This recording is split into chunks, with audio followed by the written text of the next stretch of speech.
All right. Well, on to our next talk. Here we have Don McCrady. He works at Polyverse. And Don McCrady is the principal engineering manager of the compiler team over there. And Don began his career working on compilers at IBM Canada. He then spent 17 years working at Microsoft on a variety of teams, ranging from Windows to the parallel computing team and the Xbox commercial services team. He spent 5 years as a senior engineering manager at Tableau Software before joining Polyverse. And now he'll be talking about blind ROP attacks. Okay, can everybody hear me okay? Yeah, loud and clear. All right, and you can see my screen, which says BlindROP, Anatomy of a Brute Force Attack. Yep. All right, thanks for that intro. That's pretty accurate. So I'm going to be talking about BlindROP.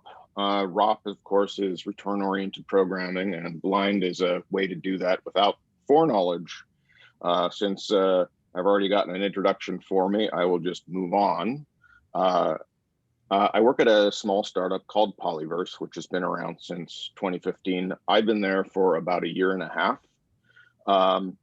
And, I think this is actually a good segue into, what's the difference between standard ROP and blind ROP.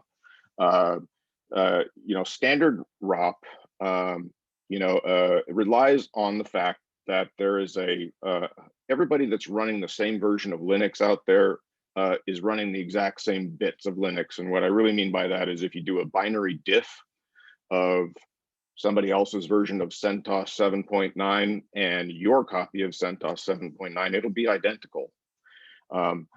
Polyverse actually scrambles things. So even though you might be running the same version and build of an operating system, if you're running a Polyverse version of it, things will be laid out a little bit differently.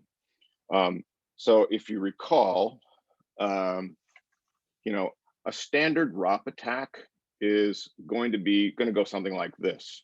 I've identified a potential victim out there, and I know they're running, a particular build of Linux, a particular version and build of Linux, and a piece of server software that I also know the exact version and build of, and I'm going to clone that on my local machine.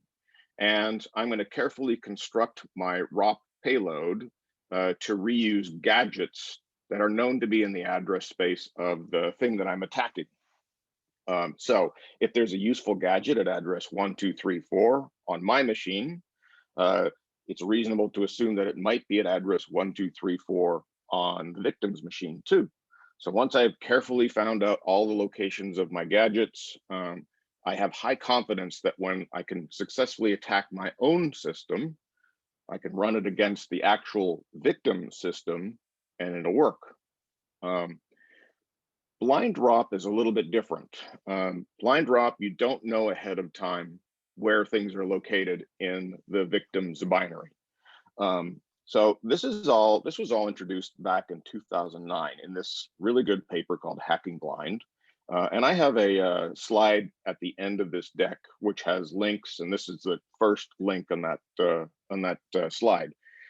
Everything that I'm going to talk about and demo to you today is based on this paper. It's based on their work. So, I want to give them all the credit that they deserve. This is all based on their work. So in a blind ROP, the attacker knows almost nothing about the vulnerable target. He knows that it has a vulnerability, and he knows that it could be exploited.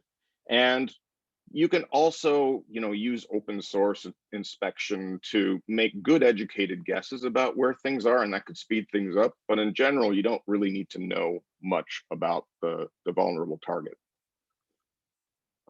The attack is a trial and error attack, where each success and each failure gives you a little bit more information about the victim software, and after enough trial and error requests, you'll have enough that you can build a custom payload and transmit it to the vulnerable system and take it over. In other words, it basically uses crash and no crash signals. My connection got cut off, therefore crashed. I've learned something along the way. So what I'm going to be demoing and talking about is a blind ROP attack against an old vulnerable version of Nginx, version 1.4.0. And I want to stress, can't stress enough that Nginx has fixed this. So it's not vulnerable anymore. This particular vulnerability doesn't exist, and it hasn't existed in Nginx for a long time. But we resurrected this version of Nginx without that patch, and we're able to exploit it using BlindROP. So I'm going to actually demo this twice, and I'm just going to very quickly go through it the first time, and then the rest of the talk I'm going to break down each step, and I'll show you each step execute again. So the Nginx is version 1.4, as I said. The attack script is written in Ruby and is what runs the blind attack. And at the end, when we're successful, I get a reverse shell that I can do some damage with, and I will. So I am going to switch to this view. So over here, this black window, if you can see it, this represents the victim's vulnerable machine. It's running Nginx 1.4. And this red window is the attacker's machine. I am the attacker. So let's just verify that this works. I've named the black window, the victim's machine, v-nginx. So if I can just curl v-nginx, I get a beautiful web page back. It's being served by Nginx 1.4.0, and it even has a header that says, "This is my beautiful web page."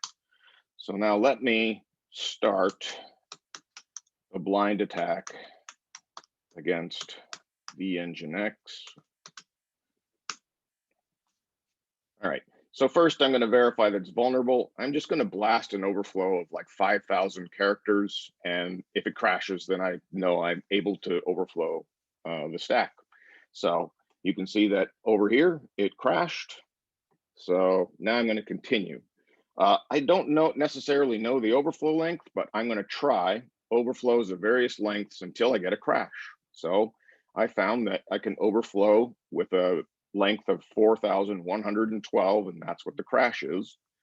And I'm going to assume that I crashed because I clobbered the stack canary. And I'm going to go into very low level detail about all these things. So if you don't get it right off the bat, I will definitely circle around.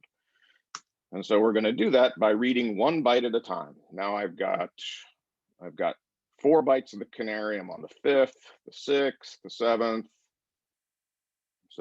There's the 8th byte of the canary. Now I know what the canary value is. And now I can build an overwrite, a buffer overrun that includes the correct stack canary, which will prevent the Nginx from crashing. Now I need to find the PLT and the stop gadget, and I will get into all kinds of detail what's going on there. But we're basically just scanning through the executable code, looking for where the PLT starts. And there it is at 405.210. Now I need to confirm the actual slot where the return address is. So I'm going to try a few things. There we go. It's at offset 6. I'm going to find this gadget called the BROP gadget, which will let me set the first 2 parameters to any function I want to call. And now I'm going to find strcomp, and that's going to help me pass a 3rd argument to functions that need 3 arguments. And I'm going to do that by scanning through the PLT. Now I found it at index 42. I'm going to find write also by scanning through the PLT. I'm also going to scan what is the file descriptor that Nginx is using to send its responses. And hint, it's probably 3. As you know, stood in, stood out, stood error are 0, 1, 2. So it probably created one with the next number, which was 3. And indeed, we found write at index 208, file descriptor 3. We're going to need to dupe that.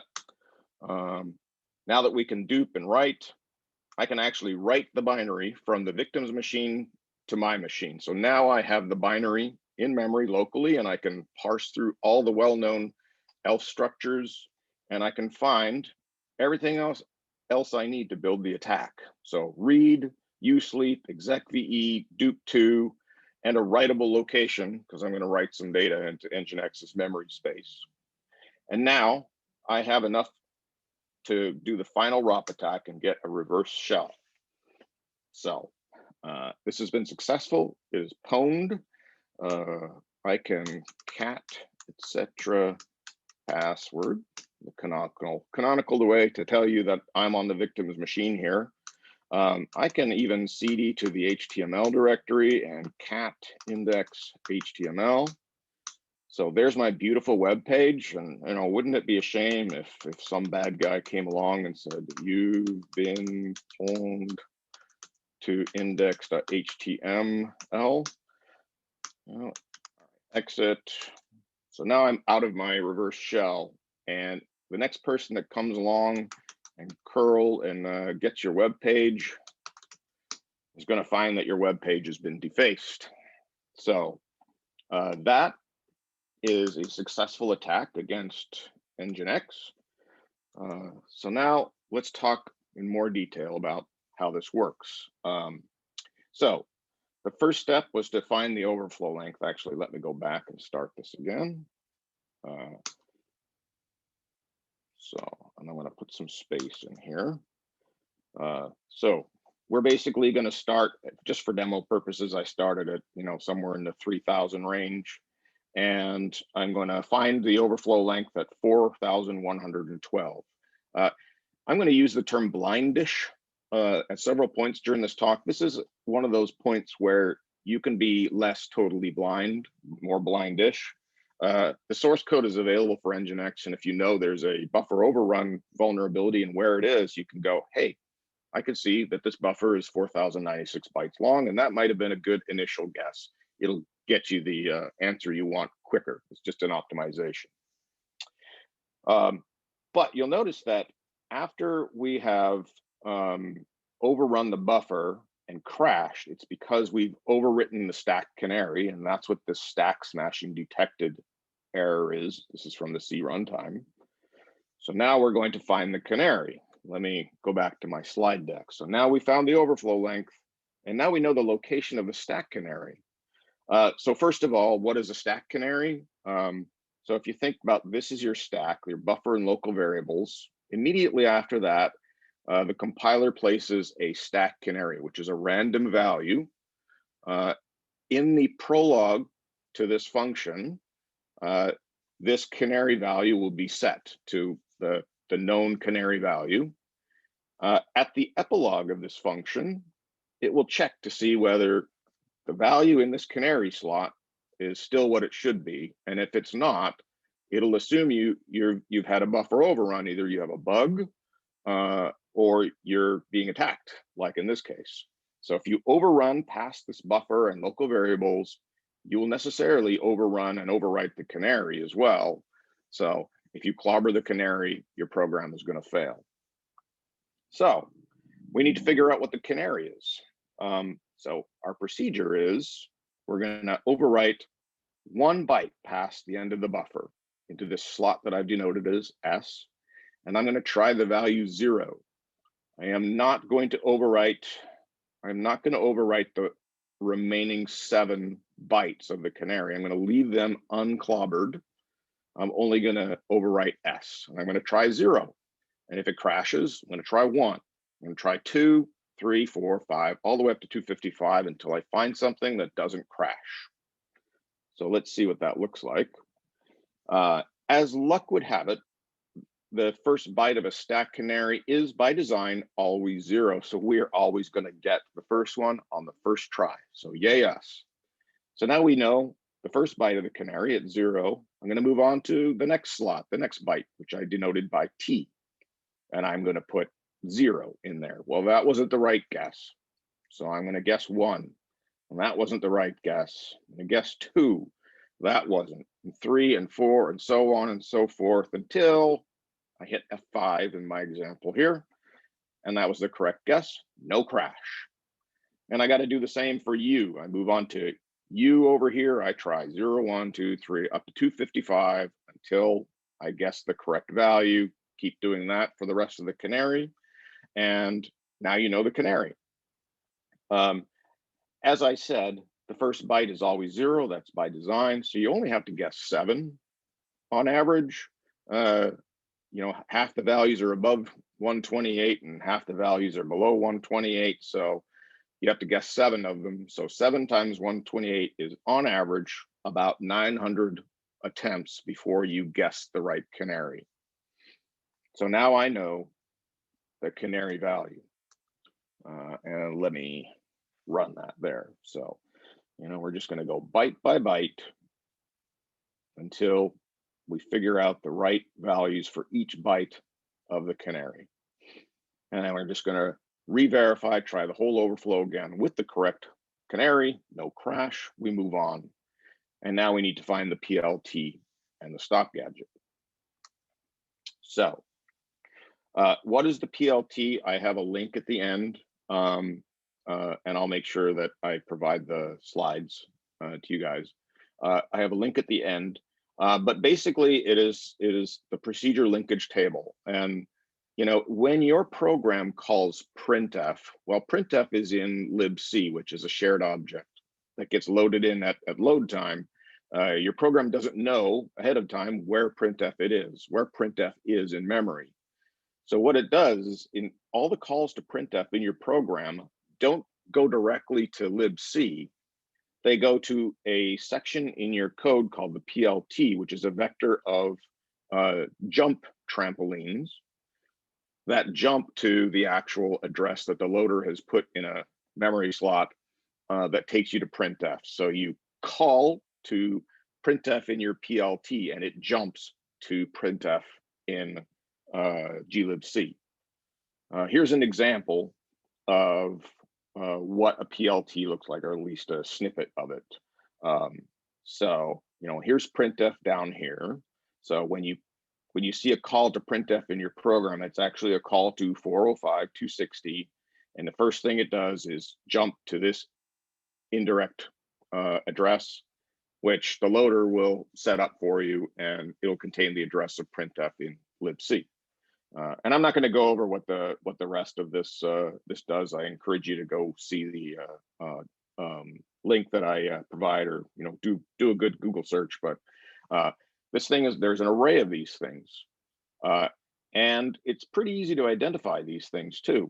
They're always at 16-byte aligned boundaries, and they're all fairly conveniently located at the start of the executable. And before I leave this slide, I want to point out that newer Linux kernels use a different format for the PLT. You won't see this exact format, but everything I say about this PLT also applies to that PLT. They're all 16-byte aligned. They're all at the beginning of the program. They're all really easy to identify. So it's quick. It's near the beginning of the binary. That's pretty helpful. You can start them.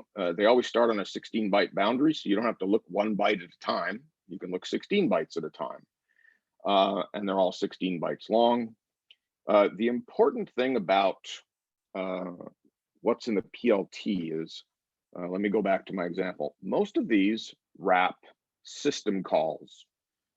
What that means is, excuse me, if you invoke them via ROP without setting up any the good arguments or anything like that, garbage for arguments, they won't crash. They may return an error code. They won't work, but they won't crash either. So, you know, if you execute this, it won't crash. It'll just return an error code. If you execute chmod, it won't crash. It'll just return an error code. So, and again, you can be blindish here too. You can start at the very beginning of the ELF executable, or you can take an educated guess by looking at a local copy of where you think it approximately starts. Again, it's just an optimization that will get you to the PLT quicker. So the start of a procedure to find the PLT is find a 16-byte aligned address near the beginning of your program and ROP to it. And if it crashes, well, that's not the right guess. So move on to the next 16-byte aligned address and ROP to that. Eventually, if you get to a 16-byte aligned address that doesn't crash, you can verify or confirm that it's the PLT by trying the next sequential 16-byte aligned address. And if that doesn't crash either, then you've got two things in a row that when you ROP to them, they didn't crash. There's a good bet that you have found the PLT using a blind ROP technique when you can find two things that don't crash. Now, this is an incomplete procedure. So let's let's address the two remaining problems or two missing elements from this procedure. One of it is, so what we know right now is we know how much of the buffer and locals we need to overwrite. We can overwrite with the canary, and we can overwrite the rest of the stack with our PLT guess. But we don't know exactly which of these slots is the return address. So that's not a problem for now. There may be saved registers, not the return address, but a saved register here at n+2 and n+3. So that's okay. Instead of just putting our PLT guess at n+2, let's just flood the stack with, say, 10 of the same address. One of these is going to be the return address. There's the register save area is probably maximum 6 entries big. So one of those is going to be the return address. So we don't necessarily have to know at this point the exact slot that the return address is in, as long as we flood it with enough that we know we're going to reliably hit the return address. Now, there's another problem, is even if we guess correctly that this is the address of the PLT, the base of the PLT, well, we're going to ROP to this, and it's going to return, and it's going to return and to this. And it's going to return to this and return to this. It's going to slide all the way down. When we hit the end of our flood of PLT addresses, there's going to be some random entry on the stack here, and we're going to crash.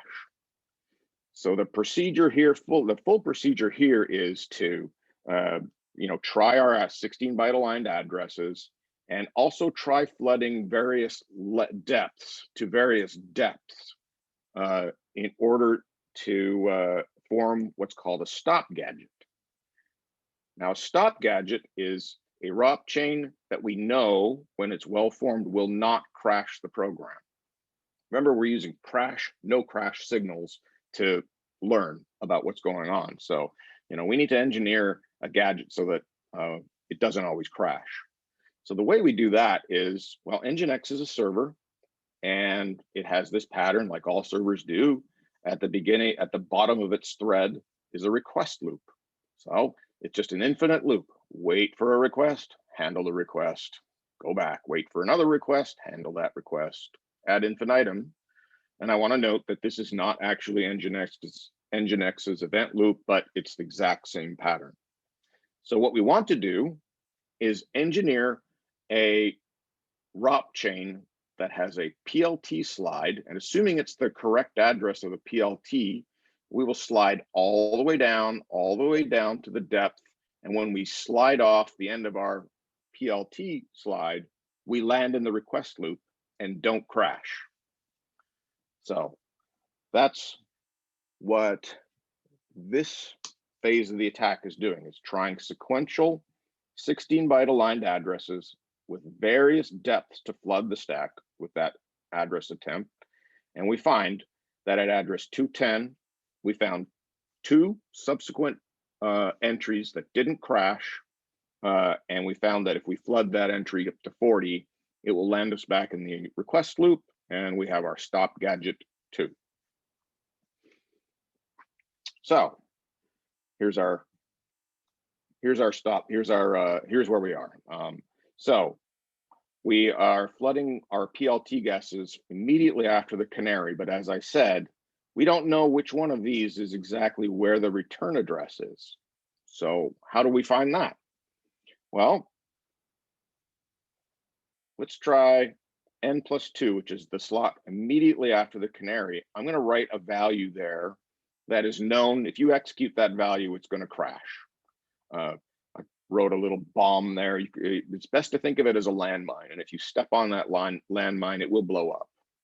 So Say I tried n+2, I sent this request, but I didn't get a crash. Well, then I know that this is not the return address. So we try n+3, put a landmine there. If the landmine doesn't go off, that's not the return address. We try n+4, no crash. Finally, we try, in this example, n+5, and it crashed. That means that n+5 must be the return address slot. So that's this phase. We're laying all our landmines until we find one that actually goes off. So in this example, it's at offset 6. It's a little different from my slides, but it doesn't really matter. So let's review where we are so far, because there's been a lot going on. We are now able to send simple ROP chains that don't crash the server. I'm going to overwrite my buffer and locals. I'm going to set the proper canary value. I don't really care what goes in here. My ROP chain starts at n+5. That's the first return address. And this simple ROP chain is 6 elements big.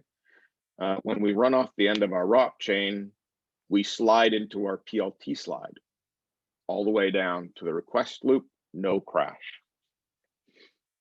So we've made a lot of progress so far, but we can't actually do anything until we can control registers. So that's the next step, is to find something called the BROP gadget or BROP gadget. And that's something that lets us control the first 2 arguments to any function. So all of what I'm talking about is very specific to x86 64-bit. So as you may or may not know, the first argument to any function in that architecture is passed in the RDI register. The second one is passed in RSI. Now there's this gadget, which I have here, called the BROP gadget, which is a gift from the gods.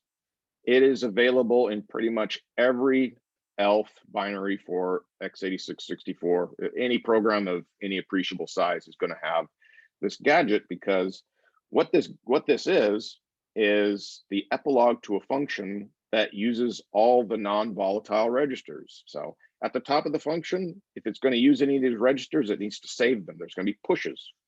And at the bottom, they need to be restored. These are the pops. So this is what lets us control the first 2 registers. Now, before I tell you about where RDI and RSI are, how do we identify and find this gadget? I don't think I have a slide, a picture of that, but if I ROP to this address, 40767D in my example, and I place 6 landmines on the stack, well, this gadget will pop off all the landmines and I won't crash. If it's not this gadget, if I landed above here, it would not pop 6 things from the stack. It wouldn't be my gadget. So it's fairly easy to locate this by pushing 6 time bombs on the stack, executing your candidate address, and if it pops all your time bombs off, then you found the gadget. So now you're probably wondering, where's RSI and RDI in this? So let's examine this last instruction, pop R15. This is at address 407685. If I skip past this 41 to address 407686, this is what it looks like. At address 407686, that instruction turns into pop RDI followed by a rep. So I have the first argument to any function by just jumping into the middle of the pop R15 instruction. And similarly, if you look at this pop R14 right above it, it's at 683. But if I actually misparse it, starting at 684, at 684, that pop R15 becomes pop RSI. And it also is followed by pop R15. So now I control RSI and RDI, which are the first 2, RDI and RSI, which are the first 2 arguments to any function. And the only weirdness, and it's not a problem at all, is the RSI gadget. You need to account for the fact that there's a second pop. So you need to put something for it to pop off in your ROP chain. So that's it. Now I have the first two arguments to any function, and I'm scanning through, and I said it's very common. It's a gift from the gods. You can find it in no time flat. So there I have it. So now I found the PLT. I need to find stir compare.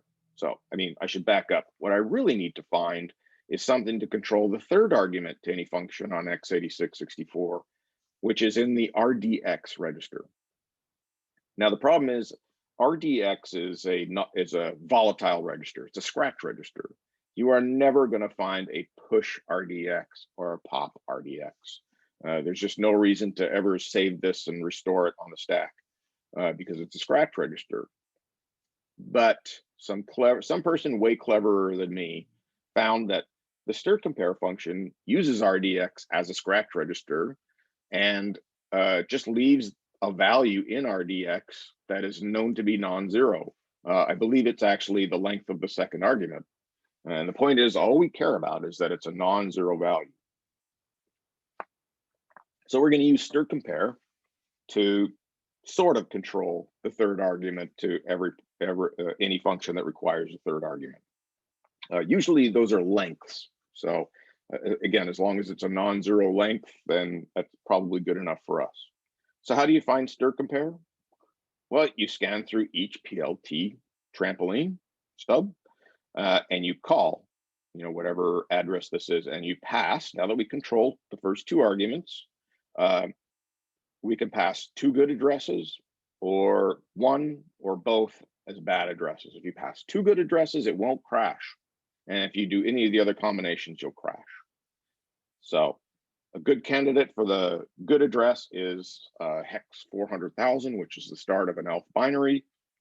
And a bad address can be anything that's really bad, like 5 would be a bad address.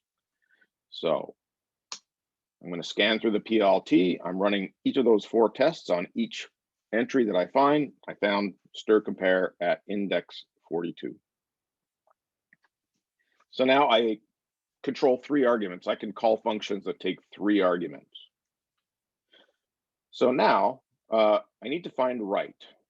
And I need to find right because the next phase of my attack, I'm going to attempt to write the binary, the actual Nginx binary from the victim system to my system.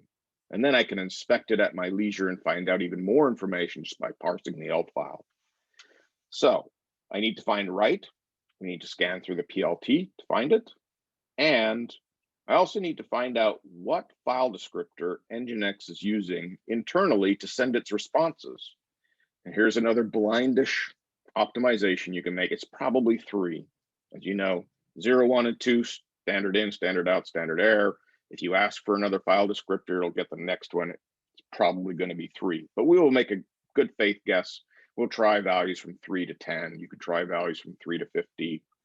So that's what we do. We go through, we scan through the PLT, and the first argument to what we're going to guess is right, we're going to try 3, 4, 5, 6, 7 until we find something that works. We're going to try and write the base address of the executable, which is hex 400,000 with some length that's hopefully greater than 4. And the test is, if we can receive back, if we can successfully call write with this address, we should be able to receive back the ELF header. Every ELF program starts with the characters hex 7F ELF, 7F ELF. And if we find that, if we can receive that back, we found right. So that's what we're doing here. We're going through every entry in the PLT. I think we're not going to find it until 208 or so. And we're going to try all the combinations with every file descriptor. And eventually we're going to find it. I believe it was at 208 and file descriptor 3. And now I don't have a slide, but we're going to find dupe 2 as well in a very similar way with a PLT scan. And we found it almost instantly at offset 5. And now we have the components of our very first ROP chain. We're going to ROP this thing and download the binary. So actually, I can just continue here. So that was pretty quick. We just piecewise called write until we received the entire binary. And now we have the entire binary of Nginx in memory. We can use well-known ELF parsing techniques, and I can find everything else I need to perform the attack. I'm going to need read, usleep, execve, dupe2 we already found. And I'm also going to need a writable location because we're going to write some data into Nginx's address space. And I'll have a slide for this, finding good RDX. Let me explain that here.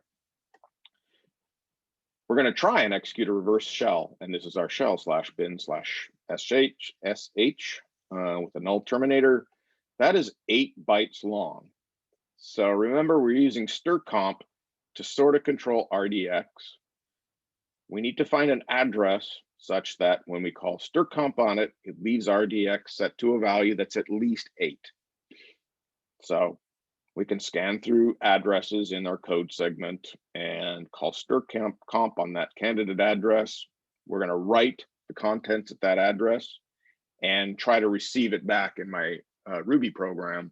And if I receive back at least 8 bytes, that's a good address to call strcompare on during the last part of the attack. All right, and here's the final ROP attack. Let me just go back here. What we're going to send over in the final payload, we're going to take over the victim's stood in, stood out, and stood error by duping it to the file descriptor we created. And this writable location, we're going to write out the current contents back to my Ruby and try and receive it. Then we're going to sleep for 2 seconds. Could be 3 seconds, but 2 seconds is enough. While Nginx is sleeping, my Ruby program is going to send this string. Now, when Nginx wakes up from its sleep, it's going to read what we transmitted /bin/sh into the writable location we found in the ELF file. And we're going to write the location back to us and verify that it contains the string /bin/sh. But Nginx isn't going to wait for that either. It's just going to exec it right away. So now this is what lets us exec and run and get to our reverse shell. So let me just run that over here. So we've done the write and the sleep and the read and the write, and finally the exec, and I've already showed you the rest of this. Password, I'm in. So, sorry, that took 3,858 requests. On average, I've done this demo lots of times. It takes about 4,000 requests to successfully attack using BlindROP. And again, using a blindish approach, you can maybe optimize that, maybe shave off 1,000. But it just depends on how lucky you are. You may have been wondering all through this, what about ASLR? You no doubt saw in several cases, I hard-coded the value hex 400,000, which is the default load location for every ELF executable without ASLR, address space layout randomization. So what I just demoed to you did not have ASLR, but if you think about it, it's not a huge problem for BlindROP to deal with. It does complicate things, but if you remember how we read the canary value 1 byte at a time, well, we could just keep doing that. Read the next 8 bytes, and read the next 8 bytes until we hit the return address. And as you probably know, to defeat ASLR, all you have to do is leak a single pointer into your address space, and the return address is a pointer into your address space. Once you've leaked that, now you know where the executable starts. It's not 400,000, it's somewhere else. But just replace everywhere previously in my slide deck where you saw 400,000 with the actual value that you discovered by defeating ASLR. So not a problem. Now, if it seems fragile to you, it is. Actually, I did this work when I first joined Polyverse. I started with the Ruby program written by the guys in the original paper, and it didn't work.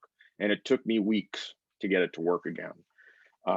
So, you know, a lot of things can go wrong. A lot of things can just make it, just stop it, or make it untenably difficult to attack a program. One of them that I've discovered, I've actually tried to recreate, as I said, Nginx has fixed these vulnerabilities. I've tried to recreate this blind attack in the latest Nginx by introducing an error where one doesn't exist. I've introduced my own, and I couldn't get it to work.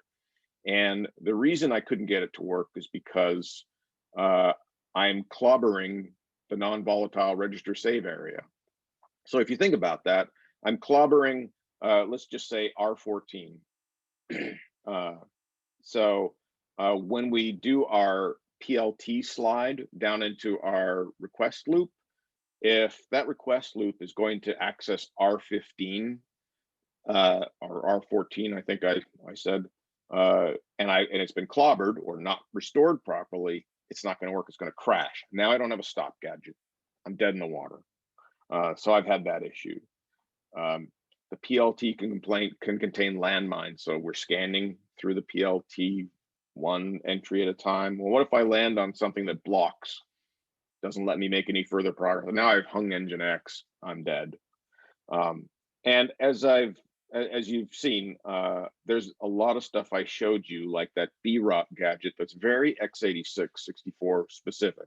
You know, misparsing a instruction, jumping into the middle of it, and all that stuff is something that you can't do in some other architectures. So finding register setting gadgets in other architectures is going to be more difficult.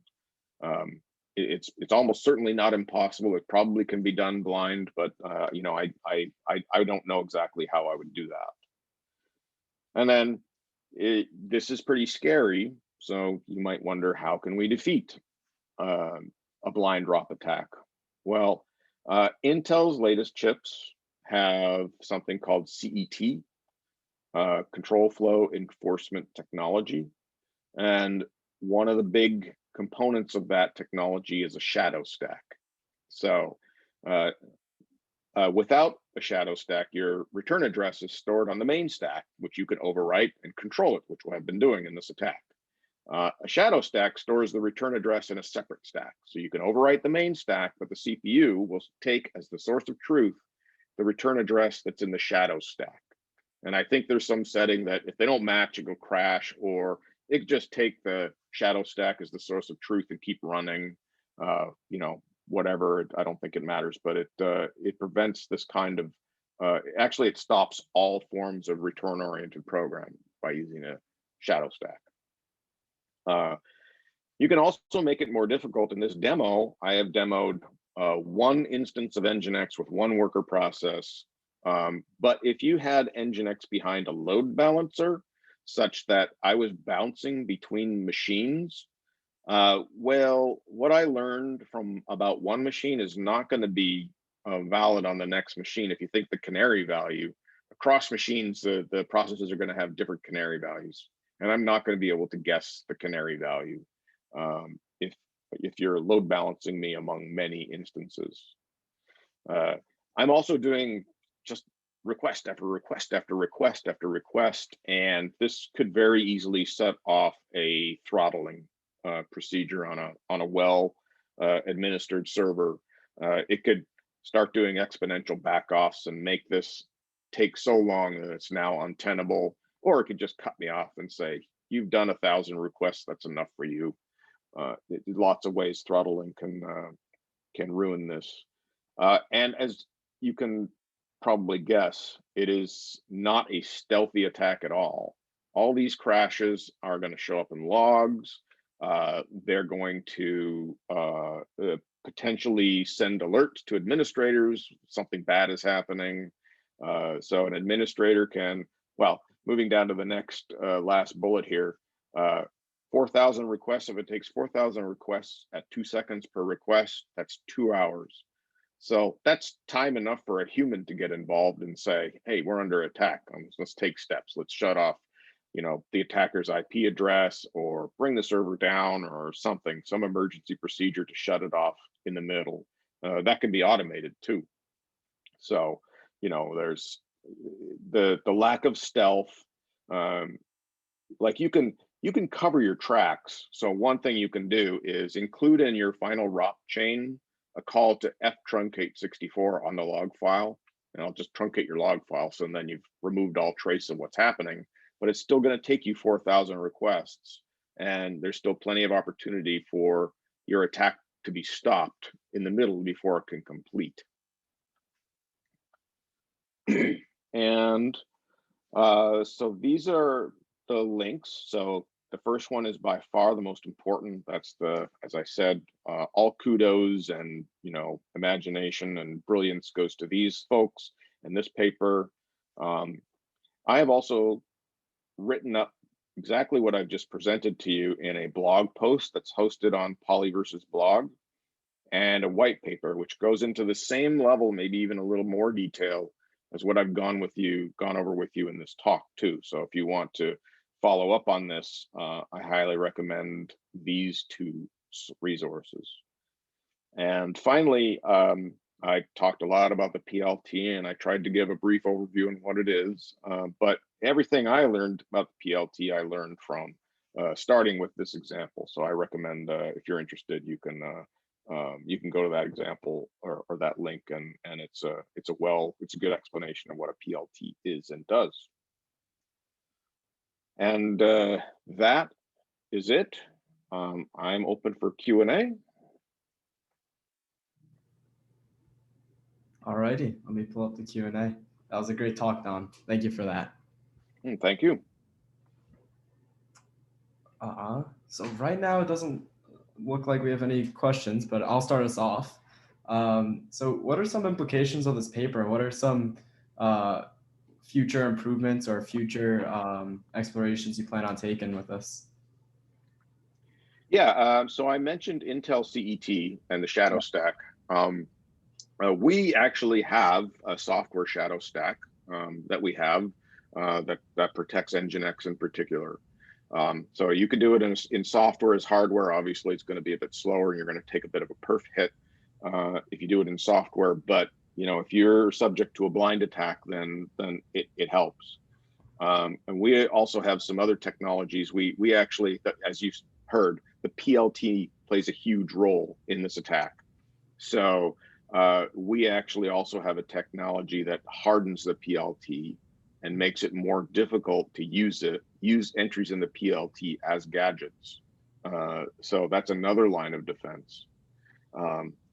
The stack canary, I didn't mention it. The reason you can attack the stack canary is because on Linux and Unixes in general, server processes are launched using fork. In other words, they make a copy of their parent process.